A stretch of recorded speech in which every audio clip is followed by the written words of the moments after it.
Audio Jungle.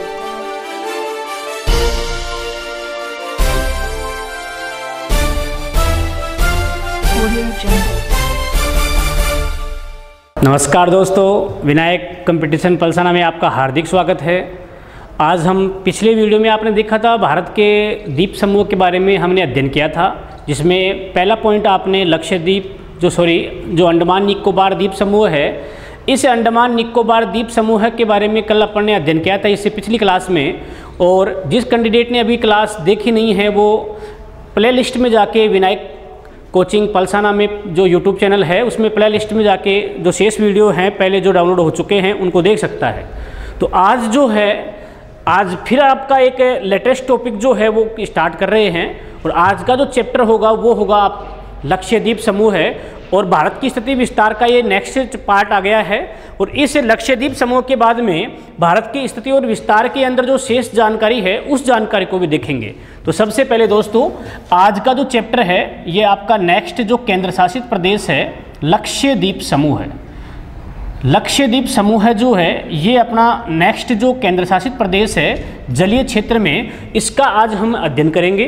तो देखो सबसे पहले लक्षद्वीप के बारे में फिर से भारत का एक मानचित्र तैयार करते हैं ताकि जानकारी जो है वो हमारे पास में और अच्छी उपलब्ध हो सके, और इसीलिए लक्षद्वीप समूह के बारे में आज अध्ययन करते हैं। तो देखो सबसे पहले लक्षद्वीप समूह जो है इसको बनाते हैं और उसके बाद में जो नेक्स्ट पॉइंट है उसको स्टार्ट करते हैं। हाँ देखो दोस्तों, इस चैप्टर के अंदर आपने देखा है ये जो आपका अरब सागर है, इधर आपका अरब सागर है और अरब सागर जो है इस अरब सागरीय क्षेत्र के अंदर भारत के प्रसिद्ध जो भारत का केंद्र शासित प्रदेश है आपका लक्षद्वीप समूह है ये स्थित है। अब यहाँ आपको ये याद रखना है कि लक्षद्वीप समूह है। तो देखो सबसे पहले इसकी सामान्य जानकारी देखते हैं। यदि निर्माण की बात करते हैं, यदि आपसे पूछ ले कि लक्षद्वीप समूह का निर्माण जो है वो कैसे हुआ है, तो आपको याद रखना है मूंगे जीव, जो मूंगे जीव है सागरीय मूंगे जीव है, इस मूंगे जीव से या कह दो प्रवाल भीति, प्रवाल जो भीति है इस प्रवाल भीति के माध्यम से ही क्या है इस लक्षद्वीप समूह का निर्माण जो है ये हुआ है।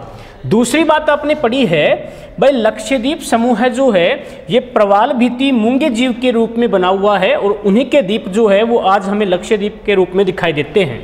अब आपको याद रखना है भाई लक्षद्वीप जो है ये लक्षद्वीप भारत का केंद्र शासित प्रदेश जो है ये केंद्र शासित प्रदेश कब बना था, तो आपको ये भी याद रखना है कि 1956 में, याद रखना दोस्तों 1956 में ही जो लक्षद्वीप है अंडमान निकोबार द्वीप समूह है ये भारत के दोनों अभिन्न केंद्र शासित प्रदेश जो है वो बन गए थे। दूसरी बात आपने पढ़ी है भाई लक्षद्वीप, यदि आपसे पूछ ले कि क्षेत्रफल की दृष्टि से भारत का सबसे छोटा केंद्र शासित प्रदेश है, तो आपको याद रखना है लक्षद्वीप जो है ये भारत का क्षेत्रफल की दृष्टि से सबसे छोटा केंद्र शासित प्रदेश है। लगभग 32 वर्ग किलोमीटर जो है वो इसका क्षेत्रफल है और ये क्षेत्रफल की दृष्टि से भारत का सबसे छोटा केंद्र शासित प्रदेश है। हाँ दूसरी बात आपको याद रखनी है, यदि द्वीपों की बात करते हैं लक्षद्वीप के अंदर तो द्वीपों की संख्या यहाँ 36 मानी जाती है और 36 में से जो 11 द्वीप है इन 11 द्वीपों पर जो है वो मनुष्य निवास करते हैं। इस लक्षद्वीप में टोटल 36 द्वीपों के अंदर समूह के रूप में माने जाते हैं और 36 में से जो 11 द्वीप है इन 11 द्वीपों पर मनुष्य निवास करते हैं इस लक्षद्वीप समूह के अंदर। दूसरी बात आपने पढ़ी है भाई लक्षद्वीप जो है यहाँ पर भी अल्पसंख्यक, आपको याद रखना है दोस्तों, अल्पसंख्यक जो समुदाय के लोग हैं अर्थात मुस्लिम वर्ग की जनसंख्या भी यहाँ पर ज़्यादा देखने को मिलती है। सभी केंद्र शासित प्रदेशों में सर्वाधिक साक्षरता की बात करेंगे तो सर्वाधिक साक्षरता जो है वो भी इसी लक्षद्वीप समूह के अंदर मिलती है। दूसरी बात आपने पढ़ी है भाई लक्षद्वीप समूह जो है इस लक्षद्वीप समूह या जलीय क्षेत्र के अंदर ये आपका एक द्वीप है जिसका नाम आपको याद रखना है मालदीव। ठीक है, ये मालदीव है और यहाँ से नीचे अपन बात करेंगे ये आपकी भूमध्य रेखा 0 डिग्री आ गई, जिसको हम कहते हैं जो भूमध्य रेखा है ये भूमध्य रेखा आपकी 0 डिग्री जो भारत से लगभग आपने पढ़ लिया है पहले वाली क्लास में, 876 किलोमीटर दूर कन्याकुमारी से आपकी भूमध्य रेखा है। अब देखो यहाँ से स्टार्ट करते हैं चैप्टर को, जो मुख्य मुख्य बातें हैं लक्षद्वीप समूह की उसका अध्ययन करते हैं। तो सबसे पहले देखो मालदीव और भूमध्य रेखा, तो पहला चैनल आपको याद रखना है, जो मालदीव और जो भूमध्य रेखा है इसके मध्य जो चैनल है उस चैनल को कहा जाता है आधा डिग्री चैनल। आपको याद रखना है दोस्तों, आधा डिग्री चैनल जो है ये मालदीव और जो आपका भूमध्य रेखा का क्षेत्र है इन दोनों को विभाजित करने का जो चैनल है उस चैनल का नाम है आधा डिग्री चैनल। इसके बाद में आपको याद रखना है, ये आ गया आपका नेक्स्ट चैनल जिसका नाम याद रखना है, ये जो द्वीप है इस द्वीप का नाम है मिनिकोय। मिनिकोय जो द्वीप है ये आपका मिनिकोय द्वीप है और ये है 8 डिग्री चैनल। आपको याद रखना है 8 डिग्री चैनल जो है ये मालदीव और मिनिकोय इन दोनों द्वीपों को पृथक करता है। दूसरी बात आपने देखी है, ये द्वीप दिख रहा है इसका नाम जो है वो है आंद्रोत द्वीप। आपको याद रखना है दोस्तों, इस लक्षद्वीप का जो है वो मुख्य बड़ा द्वीप जो है वो आंद्रोत द्वीप को ही माना जाता है। दूसरी चीज आपने देखी है, इस द्वीप लक्षद्वीप का जो सबसे बड़ा द्वीप समूह है उसका नाम आपको याद रखना है। तो ये जो आपका बीच में दिख रहा है द्वीप समूह है, इस द्वीप समूह का नाम जो है वो है अमीनी। आपको याद रखना है अमीनी द्वीप समूह जो है ये अमीनी द्वीप समूह है लक्षद्वीप जो समूह है, इस लक्षद्वीप का सबसे बड़ा द्वीप समूह है पूछे आपसे तो अमीनी द्वीप समूह ही इसका सबसे बड़ा द्वीप समूह है। इसके बाद में देखते हैं आगे, यदि लक्षद्वीप समूह का अक्षांशीय विस्तार देखते हैं तो देखो दोस्तों लक्षद्वीप समूह का अक्षांश का विस्तार जो है 8 डिग्री से लेकर 12 डिग्री उत्तरी अक्षांश जो है, इस उत्तरी अक्षांश के मध्य जो लक्षद्वीप समूह है इसका विस्तार मिलता है। यदि देशांतर विस्तार की बात करते हैं तो देशांतर विस्तार जो है ये मिलता है 71 डिग्री से लेकर 74 डिग्री पूर्वी देशांतर। तो इस लक्षद्वीप समूह का अक्षांशीय विस्तार जो है वो है 8 डिग्री से 12 डिग्री के मध्य और देशांतरीय विस्तार जो है वो है आपका 71 से 74 डिग्री पूर्वी देशांतर के मध्य जो है ये आपका लक्षद्वीप समूह स्थित है।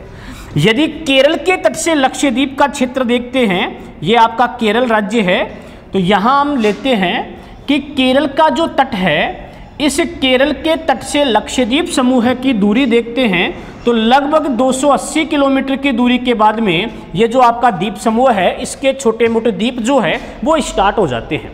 यहाँ देखो ये जो आपका कोची है, देखो यहाँ कोची बंदरगाह है, इस केरल के अंदर कोची बंदरगाह है और यहाँ पर एक द्वीप बना हुआ है और उस द्वीप का नाम आपको याद रखना है वेलिंगटन। वेलिंगटन जो है ये वेलिंगटन द्वीप जो है, वेलिंगटन द्वीप, ये वेलिंगटन द्वीप जो है आपका इसी केरल के कोची के निकट स्थित है। और आपने एक नोट किया होगा भाई, भारत का सबसे छोटा जो राष्ट्रीय राजमार्ग NH है वो है आपका A47, ठीक है, सबसे छोटा राष्ट्रीय राजमार्ग NH A47 है। और ये जो आपका NH A47 है ये कहाँ से कहाँ के मध्य स्थित है, कोची से वेलिंगटन, कोची बाईपास, याद रखना कोची बाईपास जो है यहाँ से वेलिंगटन जो है, इस वेलिंगटन के मध्य आपका NH A47 जो भारत का सबसे छोटा राष्ट्रीय राजमार्ग है ये भी आपका इसी द्वीप और इस कोची के मध्य स्थित है। यहाँ यदि अन्य द्वीपों की बात करते हैं, ये आपकी खंबात की खाड़ी है और खंबात की खाड़ी के अंदर नर्मदा और ताप्ती नदी जो है, याद रखना दोस्तों खंबात की खाड़ी में नर्मदा और ताप्ती नदी जो है ये जवनद मुख का निर्माण करती है, डेल्टे का निर्माण नहीं करती है, जवनद मुख का निर्माण करती है। ज्वारीय ऊर्जा भी यहाँ पर उत्पादित की जाती है। और इस खंबात की खाड़ी में नर्मदा और ताप्ती नदी के मुहाने पर 2 प्रसिद्ध द्वीपों का निर्माण हुआ है, जिसमें एक द्वीप का नाम आपने पढ़ा है अलिया बेट और दूसरा जो द्वीप है उसका नाम है खदिया बेट। अलियाबेट और खदियाबेट जो द्वीप है, इन दोनों द्वीपों का निर्माण जो है वो खंबात की खाड़ी में नर्मदा और ताप्ती नदी के मुहाने पर हुआ है। अब यहाँ आपको याद रखना है कि ये दोनों द्वीप जो है वर्तमान के अंदर खनिज तेल, याद रखना दोस्तों, ये दोनों जो द्वीप है अलियाबेट और खदियाबेट द्वीप जो है, ये दोनों द्वीप जो है वर्तमान में खनिज तेल के उत्पादन के लिए भी प्रसिद्ध है, दोनों के दोनों द्वीप। दूसरी बात आपने पढ़ी है कि इसे यदि जलीय क्षेत्र की बात करते हैं, टोटल आपके केंद्र की बात करते हैं, तो एक चीज़ आप विशेष नोट याद रखना जो आपको पहले से पता भी है लेकिन नहीं पता है तो आप इसको याद रखना कि समुद्री सीमा की बात करते हैं, समुद्री सीमा पर भारत के तो 9 राज्य और पहले 4 केंद्र शासित जो प्रदेश है, ये प्रदेश 4 और 9 राज्य आपके इस समुद्री सीमा पर आते थे। लेकिन वर्तमान के अंदर आपने पढ़ा है कि दादर नगर हवेली, एक तो आपका दमन द्वीप और दादर नगर हवेली जो है, ये दोनों एक होने के बाद में क्या है, ये जो आपके केंद्र शासित प्रदेश है वो 3 रह जाते हैं। दूसरी बात आपने पढ़ी है, यहाँ पर आपका मुंबई जो है, ये मुंबई भी यहाँ इस एक जलीय द्वीप के ऊपर ही बसा हुआ है। मुंबई, ये है आपका मुंबई। तो यहाँ मुंबई की थोड़ी चर्चा कर लेते हैं। तो देखो भाई, मुंबई जो शहर है ये आपने काफ़ी बार एग्जाम और क्लास में बुकों में पढ़ा है। साल्ट लेक द्वीप, याद रखना दोस्तों, साल्ट लेक जो द्वीप है, इस साल्ट लेक द्वीप पर मुंबई शहर बसा हुआ है और मुंबई जो है इसे 7 द्वीपों का, याद रखना दोस्तों, मुंबई को 7 द्वीपों का शहर, 7 द्वीपों का शहर भी मुंबई को कहा जाता है। अब दूसरी बात आपने पढ़ी है कि ब्रिटिश काल के दौरान ही भारत में जो जहाज़ों का आवागमन है वो प्रारंभ में मुंबई से स्टार्ट हुआ था। सूती वस्त्र का निर्यात भी जो है वो मुंबई से प्रारंभ हुआ था। इसीलिए मुंबई को भारत की वस्त्र नगरी है, भारत की कॉस्मोपोलिस है, भारत की वाणिज्य राजधानी है, क्योंकि आरबीआई है, स्टॉक एक्सचेंज, शेयर मार्केट है, इन सब का प्रधान कार्यालय जो है वो आपका मुंबई के अंदर ही है। और इसीलिए मुंबई को भारत की वाणिज्य राजधानी भी कहते हैं और भारत का प्रवेश द्वार जो है वो भी आपका मुंबई ही कहलाता है। मुंबई के दक्षिण के अंदर एक और द्वीप मिलता है और इस द्वीप का नाम आपको याद रखना है, इधर लिख रहा हूं मैं। इस द्वीप का जो नाम है वो है एलिफेंटा द्वीप। एलिफेंटा जो द्वीप है, ये एलिफेंटा द्वीप जो है वो मुंबई के आपके दक्षिण में स्थित है। अब आपने एक पढ़ा होगा, वर्तमान भारत में सर्वाधिक जो खनिज तेल है, पेट्रोल डीजल है, इसका सर्वाधिक उत्पादन जो है वो भी आपका अरब सागर में ही होता है। लेकिन काफ़ी बार क्वेश्चन ऐसे नहीं पुटअप होता है, क्वेश्चन का आने का तरीका दूसरा हो जाता है। क्वेश्चन आपसे ये पूछ ले कि भारत में सर्वाधिक खनिज तेल का उत्पादन होता है, तो आंसर आपको बताना है समुद्र अपतटीय क्षेत्र। याद रखना, समुद्र अपतटीय जो क्षेत्र है, इन क्षेत्रों के अंदर ही भारत में सर्वाधिक खनिज तेल का उत्पादन होता है। अब आपको ये भी याद है कि भारत में सर्वाधिक या खनिज तेल का उत्पादन जो है मुंबई से 175 किलोमीटर दूर, दोस्तों मुंबई से 175 किलोमीटर दूर जो है, जो आपका मुंबई हाई तेल क्षेत्र है। याद रखना दोस्तों, मुंबई हाई तेल क्षेत्र, हाई तेल क्षेत्र जो है ये मुंबई से 175 किलोमीटर दूर है और 2500 वर्ग किलोमीटर क्षेत्रफल में फैला हुआ है। और इसी क्षेत्र में वर्तमान में भारत का सबसे ज़्यादा खनिज तेल का उत्पादन किया जाता है। और खनिज तेल जो है, इस खनिज तेल के उत्पादन के लिए जापान से भारत ने जो जलयान आयात किया था उसका नाम आपने पढ़ा होगा, सागर सम्राट। सागर सम्राट जो प्लेटफॉर्म युक्त एक जहाज है जिसके ऊपर मशीनें लगाकर ही डायरेक्ट जो है कूप की खनन, विशेष याद रखना, आपसे ये भी पूछ ले कि खनिज तेल का उत्पादन किस खनन विधि के माध्यम से होता है, तो आपको याद रखना है उस विधि का नाम है कूप की खनन। कूप की खनन के माध्यम से ही क्या है, खनिज तेल का उत्पादन जो है वो किया जाता है। जबकि भारत में पहली बार खनिज तेल का जो खोज कार्य है, प्रारंभ कार्य है, वो असम राज्य की जो सुरमा घाटी है, इस सुरमा घाटी के अंदर डीगबोई वगैरह है, वहां पर पहली बार भारत में जो है, इस भारत में खनिज तेल का कुआं खोदा गया था। जबकि भारत में पहली जो तेल रिफाइनरी है वो बिहार के अंदर जो बरौनी स्थान है, इस बरौनी के अंदर पहली खनिज तेल को साफ करने की जो परिशोधनशाला है ये भारत में पहली बार बिहार में स्थापित की जाती है। लेकिन वर्तमान समय की बात करेंगे तो वर्तमान में भारत की सबसे बड़ी तेल रिफाइनरी जो है वो है आपका जामनगर लोनी गुजरात के अंदर, और रिलायंस कंपनी जो है इसी की वर्तमान में भारत की सबसे जो बड़ी तेल रिफाइनरी है वो जामनगर लोनी गुजरात के अंदर स्थित है। देखो यहाँ पर दोस्तों एक चीज़ याद रखना कि हर चीज़ जो है वो बोर्ड पे नहीं लिखी जाती है। कुछ चीज़ ऐसी है जो आप या कुछ पॉइंट ऐसे हैं जिनको आप डायरेक्ट फेस टू फेस पढ़ देख सकते हो, सुन सकते हो डायरेक्ट, क्योंकि हर चीज़ लिखेंगे तो बोर्ड इतना बड़ा है भी नहीं कि आप आराम से इस पर हर चीज़ देख सको, क्योंकि समय के अनुसार कम समय में आपको अधिक से अधिक मैटर उपलब्ध करवाना है। तो कुछ चीज़ें या कुछ पॉइंट आपको डायरेक्ट सुनने हैं और कुछ तथ्य जो है वो आपको यहाँ पर देखने हैं, जिसके माध्यम से अपने ज्ञान में अभिवृद्धि जो है वो आसानी से हो सकती है। ठीक है, आगे देखो दोस्तों, इसके बाद में आपने पढ़ा है कि भारत का जो ये आपका लक्षद्वीप समूह है, एक बार इस लक्षद्वीप का थोड़ा रिवाइज देखते हैं, उसके बाद में आगे चलते हैं। लक्षद्वीप समूह है, निर्माण पूछे तो मूंगे जीव प्रवाल भित्ति से इसका निर्माण हुआ था।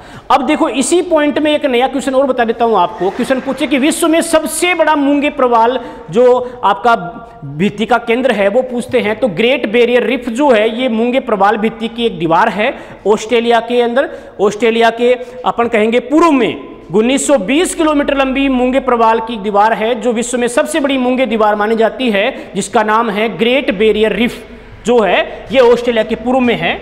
दूसरी बात, लक्षद्वीप समूह जो है 1956 में केंद्र शासित प्रदेश बना था।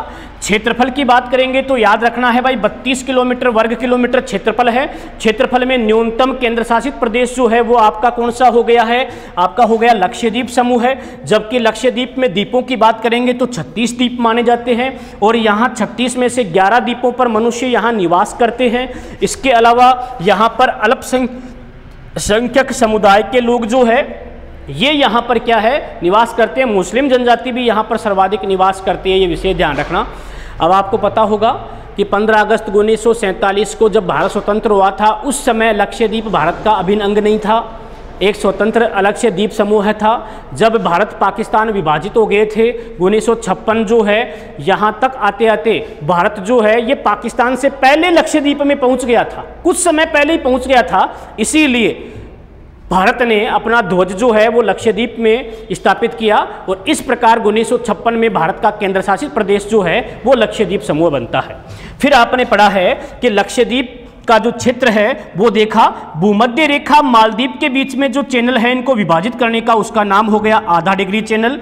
मिनिकोय और मालदीव के बीच में हो गया 8 डिग्री चैनल और शेष लक्षद्वीप समूह है, सॉरी इसके बीच में 8 डिग्री चैनल नहीं है, 9 डिग्री चैनल, 9 डिग्री चैनल है। और मिनिकोय आपको याद रखना है, मिनिकोय और शेष लक्षद्वीप के बीच में जो चैनल आएगा वो है आपका 8 डिग्री चैनल। ठीक है, और लक्षद्वीप का मुख्य द्वीप जो बड़ा द्वीप मानते हैं वो आंद्रोथ द्वीप को मानते हैं और इसका सबसे बड़ा द्वीप समूह है जो है वो है अमीनी द्वीप समूह है।